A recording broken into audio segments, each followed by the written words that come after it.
So, according to an interview that Scott Roxborough from The Hollywood Reporter did with the heads of the German film production company, Constantin Films, apparently Constantin Films isn't done with Resident Evil. And if you guys didn't know, Constantin Films is actually the German film production company that basically has the rights to all of the live action Resident Evil movies. And so, in other words, they were basically responsible for all of the Paul W.S. Anderson slash Mila Jovovich movies, as well as the Welcome to Raccoon City Resident Evil reboot movie that came out last year, and as well as the recently canceled Netflix Resident Evil show. Now, it is worth mentioning that this does not include the 3 CGI movies and as well as the Infinite Darkness. Those, to my knowledge, aren't part of the same live action kind of a thing. I'm pretty sure that probably falls into a different rights, because if I remember correctly, when watching those movies actually are produced by Capcom, and as well as that producer that just left Capcom a couple of months ago, Hiroyuki Kobayashi. Now, according to Wikipedia, Constantin Films has made an estimated amount of $1.2 billion off of the Mila Jovovich slash Paul W.S. Anderson movies. But going back to the topic at hand, the reason we know that Constantin Films is actually still has a lot of future Resident Evil projects in mind is because of the interviewer in the article. So in that interview, Scott basically asked, speaking of cancellation, will there be a new season of Resident Evil series somewhere now that Netflix has declined to re-up it? So Bourbon actually replied and said, we can't tell you at the moment what we're planning, but it's no secret that Resident Evil is the biggest and longest running franchise our company has ever had. Moskowitz also replied by saying, we still have big plans for Resident Evil with this universe of characters. We're working on various projects at full steam, and Resident Evil is by far the most successful franchise that Constantin Films has ever had. So just because one series didn't get renewed doesn't mean we'll throw in the towel. Now, what I find a little bit strange about Moskowitz's response on the topic of Resident Evil is that the interviewer did ask previously that, does that mean we'll see a fewer films overall getting made? And Moskowitz actually answered, in the cinema sector, definitely. And that's a good thing. We plan to only make the successful movies and leave out the failures. Laughs. Seriously though, there will be fewer movies made, and that's a good thing because the market was already saturated everywhere in terms of product. And when it comes to streaming, we were already noticing, compared with the boom times of 5 years ago or so, that there has been a cooling off period. That doesn't mean that successful series aren't being recommissioned for new seasons, but we've noticed more shows getting canceled and a pullback on more middle of the road products. For us, we are producing at capacity anyways, so we can't produce more than we are making at the moment. Now, just to reiterate what I stated at the beginning of the video, Moskowitz and Bourbon are both the heads of Constantin Films. Now, I find this very interesting, mostly because Moskowitz, it kind of suggests that perhaps they'll be making less movies and they're going to be focusing on the most popular. Now, we already know that Welcome to Raccoon City actually did really well on VODs, so video on demand. So those are basically, you know how if you have like an Amazon Fire Stick or whatever, or your local cable company, you know how they have, you could rent the movie.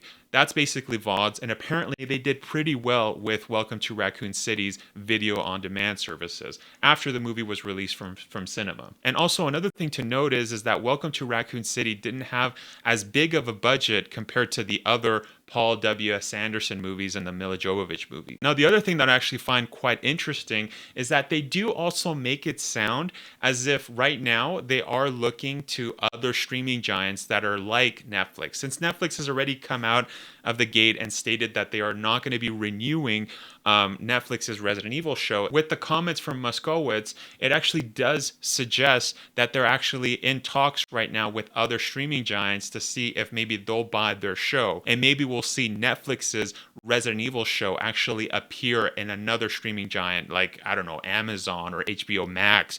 There's so many right now. So it does seem like that's what Moskowitz was kind of suggesting or hinting at during the thing. But of course, this is all just speculation. So you know what? I think I speak with a lot of Resident Evil fans in saying that, you know what? There's been a lot of the bad Resident Evil films that have come out of Constantin Films. And you know what? I think a lot of Resident Evil fans will agree with me in saying that, you know what? They should just stop. They should honestly just stop making bad movies. Just stop. You just give it up. Like, we're done.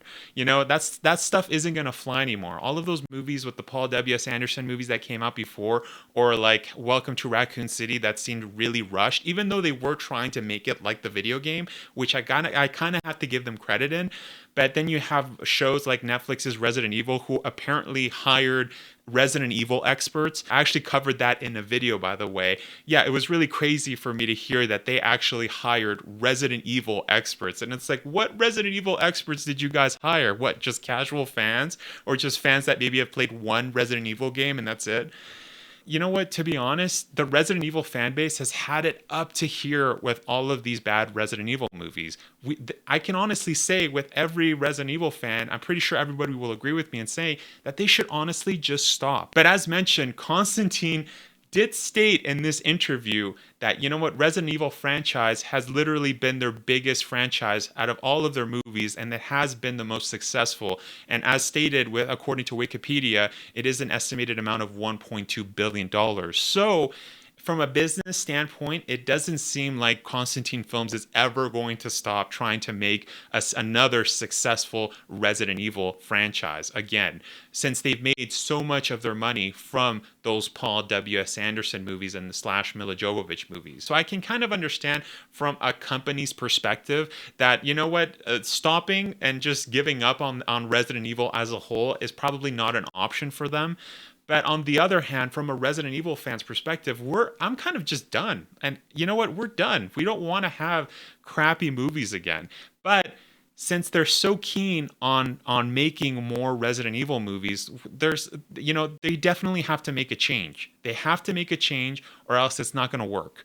First off, they actually have to hire actual Resident Evil experts, not the guys that they hired for Netflix's Resident Evil who probably didn't even finish one Resident Evil game, or maybe they just played Resident Evil 4 or something like that, and they call themselves experts. Okay, that needs to go out the window. Second, they actually need to make the movies like the source material, like the games. Or you know what? They could also just make the movies like the S.T. Perry novels. Those books were actually really great. So, you know what? I don't know. Those are just a couple of ideas out there for Constantine, since Constantine is so keen on continuing to make bad Resident Evil movies. Now, what I actually found quite interesting, though, about Netflix's Resident Evil show is that when Netflix's Resident Evil show did release, they were pulling in the same amount of numbers as Stranger Things for I think the first two weeks. But then after it just went downhill. I don't remember the exact numbers, but I'm pretty sure that Stranger Things just came out then Netflix's Resident Evil, and then after it just tanked. And the reason for that being is because the writers for Netflix's Resident Evil show were awful. Now, of course, I don't want to blame everybody at Netflix's Resident Evil show, all of the people at the production. You know what?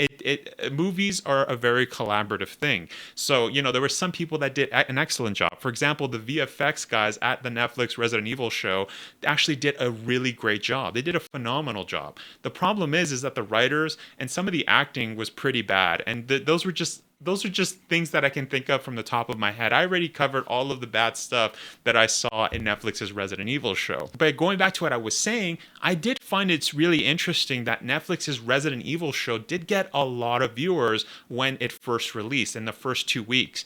After the third week, it tanked because it was just an awful show. But what the data would suggest is that a lot of people, the general public, people that aren't gamers or don't know much about Resident Evil, they are actually, they are hungry, I guess is another way of saying it. They are hungry for a good Resident Evil movie or a good Resident Evil show. And of course, Netflix's Resident Evil show did not deliver on that. And so again, if Constantin Films is really keen on making a Resident Evil show or another Resident Evil project movie, whatever it may be, they need to make sure of one thing, and that's to make the fans happy. And for the love of God, if Constantin Films is watching this, please don't hire those Resident Evil experts that you hired for the Netflix Resident Evil shows. Those guys did a horrible job. Literally, they did a horrendous job. Hire some actual people that actually know what they're talking about, that are actually fans of the series. Well, if you guys enjoyed this video, then click this video if you guys want to know more about Welcome to Raccoon City's sequel that might be happening. Anyways, thanks for watching.